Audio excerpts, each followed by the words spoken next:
දරුවන්ට කතා කරන්නේ සමහරු කොහම අපූර්වට කියන්නද තොපි හදුවට වඩා හොඳ නිකන් හිටියනවා කියලා. දරුවන්ට කියනවා අපූර්වට කියනවා තොපිට කෙරුවා වැඩි තොපිට සැප වැඩි. මේ හැම එකම වෙන වචන නැද්ද භාෂාවේ කියන්නේ. මතක තියාගන්න. රිදෙන වෛරය ඇති වෙන දේවල් ගෙවල් වලින් අයින් කරන්න. මේවා පින්නතුනේ ඉතින් මේ අද ඉඳන් පුරුදු වෙන්න ඕන ගිහිල්ලා හොඳයි. දරුවෝ දෙමව්පියන්ට කතා කරන එකේ ඉඳන් දෙමව්පියෝ දරුවන්ට කතා කරන එකේ ඉඳන් මේ වෙනස් කරගන්න. ගෙවල් වල හරි ආදරෙන් ඉන්න ඕන. ගෙවල් වල හරි සමගියෙන් ඉන්න ඕන. පින්නතුනේ මේ ගෙවල් වල හරි එකට එකමුතුව ඉන්න ඕන. සමහර කොල්ලෝ ඉන්නෝනේ ගෙදර එනකොට රාය 11 පහු වෙනෝනේ කොහොමද දැන් වල ගිහිල්ලා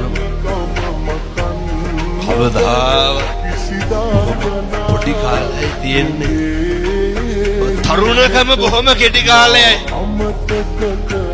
අම්මට තාත්තට දරුවෝ සනසන්න නලවන්න තියෙන්නේ බොහොම පුංචි කාලයයි. දරුවෝ මතක තියාගන්න ඕනේ දෙමව්පියොත් එක්ක ඉන්න තියෙන්නේ පොඩි කාලයයි. අම්මා උයන බත් කන්න තියෙන්නේ පොඩි කාලයයි. ජීවිතේ පුංචි කාලයයි තියෙන්නේ පුණුතුනේ මේ හැම එකක්ම කරන්නේ. ඒ පුංචි කාලය තුල ඔවා විනාශ කරගන්න එපා. ඒ පුංචි කාලය තුල අර අනවශ්‍ය දේවල් වලට කාලය යොමු කරන්න එපා. මොනවාද අනවශ්‍ය දේවල්? මම මේක කියන්නේ තාත්තලාට ඔය සමහර තාත්තලා වැඩ ඇරලා එනමයි ලෑස්ති වෙනවා යාපහු යනමයි දෙක තුන එකයි. දරුවොත් එක්ක බත් ටිකක් කාලා බිරිඳත් එක්ක ගෙදර ඉන්න තියෙන වෙලාවේ එක එකයි කරක් බොන්න යන්න දාගන්න එපා. හොඳට මතක තියාගන්න මේවා හෙට ඉඳන් කරන්න. තරුණ මහත්තුරුන්ට කියන්නේ අම්මා තාත්තා එක්ක මේකත් කොල්ලොන්ගෙන් අහන්න. කවද්ද පුතේ අන්තිමේට ගිහිල්ලා අම්මගේ තාත්තගේ ඔළුවත ගෑවේ? කවද්ද ගිහිල්ලා මගේ අම්මා මගේ තාත්තා කියලා හැම ගෙවල් වල ළමයි ඇවිල්ලා වැළඳ ගන්නවද? පැත්තටවත් දෙන්නේ. මෙව්වත් තියෙන්න ඕන පිටු. එතකොට තමයි අර මගේකම අපේකම ඇති වෙන්නේ. දැන් ඔය ගෙවල් වල ඉතින් අපි දන්නවනේ වයසක අම්මට තාත්තට සලකන විදිහ. බෙහෙත් ටික අරගෙන දීලා කන්න බොන්න දීලා අවුරුද්දට සැරයක් සරමජීත්තක් 60ක් ගන්නලා දුන්නම ළමයි හිතන් ඉන්නේ හරි කියලා. ඒක වැළඳ ගැනීමක් නෑ. ඒක සෙනෙහසක් නෑ.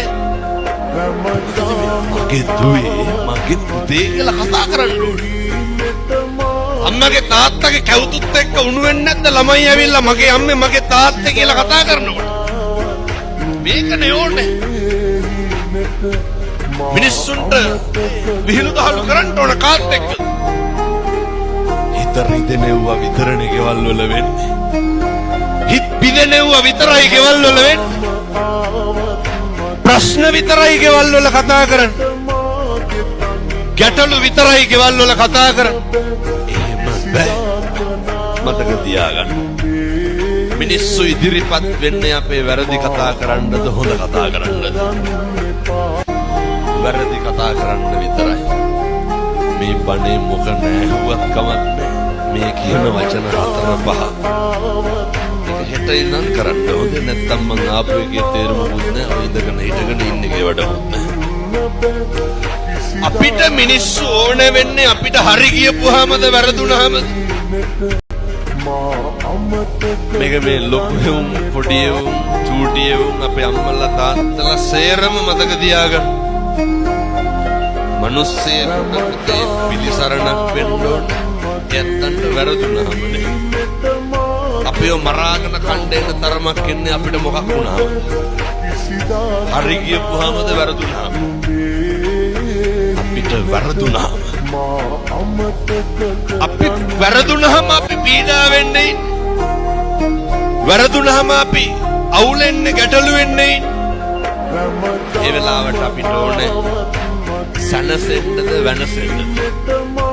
ඒ වුණාට අපේ ගෙවල් වල මොකද්ද කරන්නේ? තවත් තලන්න බලන්න.